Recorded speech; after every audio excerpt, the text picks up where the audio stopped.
The Weight of a Mass, A Tale of Faith by Josephine Nabisso.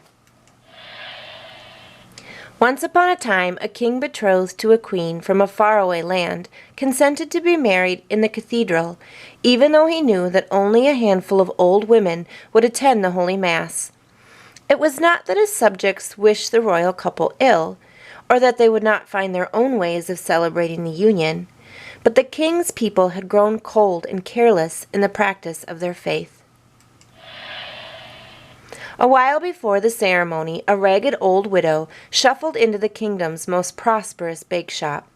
Subjects soaring in high spirits and decked in finery whisked past her, carrying away the finest confections and loaves of bread. The baker lifted elegant pastries and arranged them in lacy boxes, upon which he tied jaunty bows. His son, a kindly boy, guarded the royal wedding cake from the children's probing fingers, all the while describing how he and his father had erected it. Finally it was the widow's turn in the crowded shop. "For the love of God," she begged of the baker, "if you will give me a crust of stale bread, I will offer my mass tonight for you."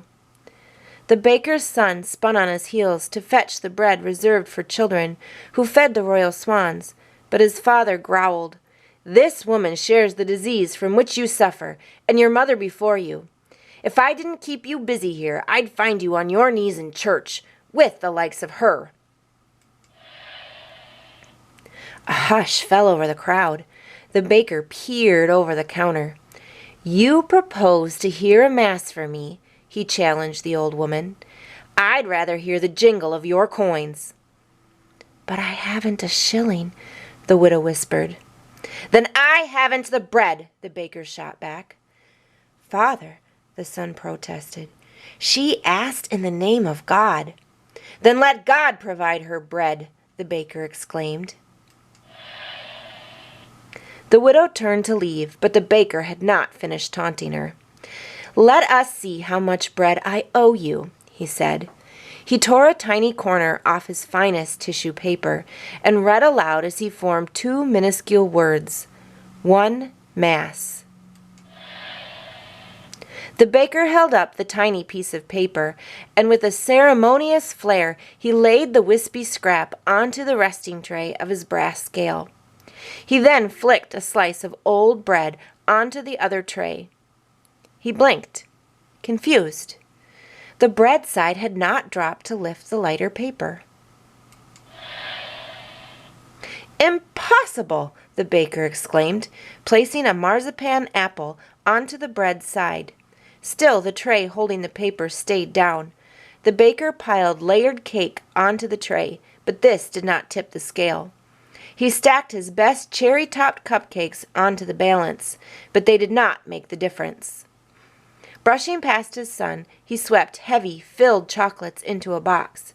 Still the scale did not budge when he placed those on it too.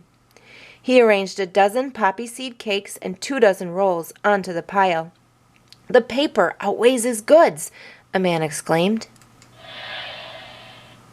"The Royal Council of Weights and Measures tested this scale just last week," the baker protested.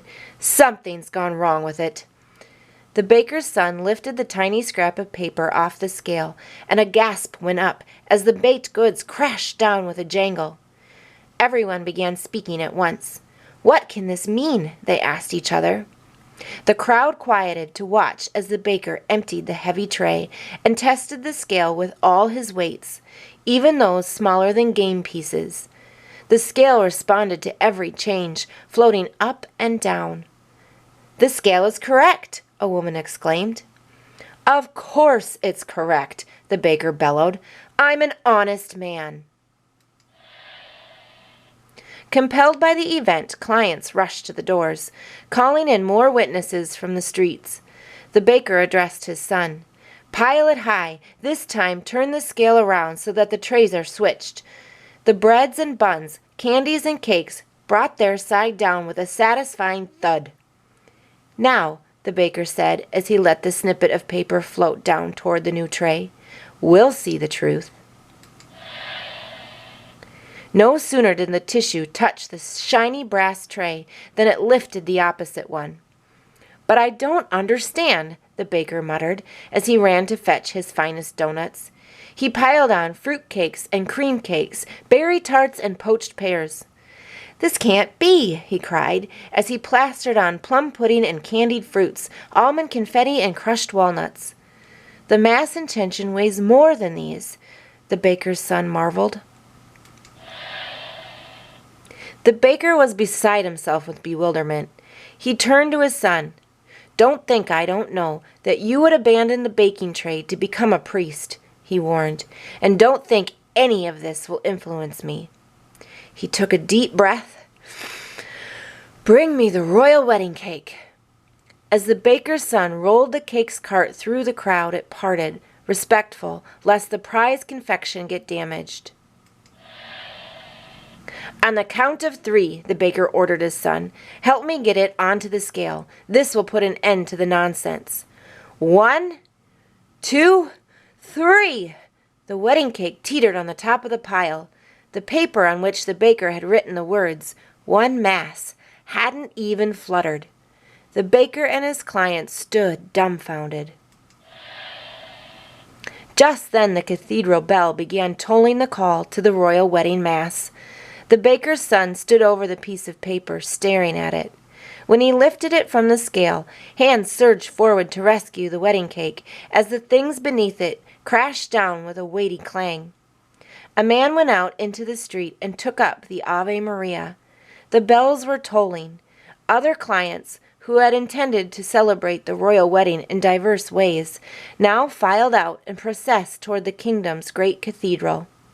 One by one they joined the masculine voice in raising the lofty hymn. The stunned baker saw that the only customer left in his shop was the old widow. He made a gesture of putting everything at her disposal. "Come every day," he told her. "You will never go hungry again."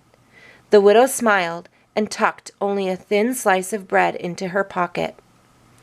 As the baker watched his son unbutton his white apron, the father sensed that one day the boy would be exchanging it for a white collar. The baker, his son, and the widow trailed the procession to the cathedral to offer Mass with their monarchs. Amidst the singing and the exclamations of wonder and joy, the baker asked the old lady, "Why did you take only a slice of bread when you could have had anything and everything in my shop?" "I was ashamed to take more," the widow told him. "Ashamed?" the baker asked. "But it was you who believed in God's power, while the rest of us had grown cold." "I was ashamed," the widow explained, "because even though I have never given up going to Mass, I asked you only for a crust of stale bread in exchange for it. You see, my friend, like you, I too do not know the weight of a Mass."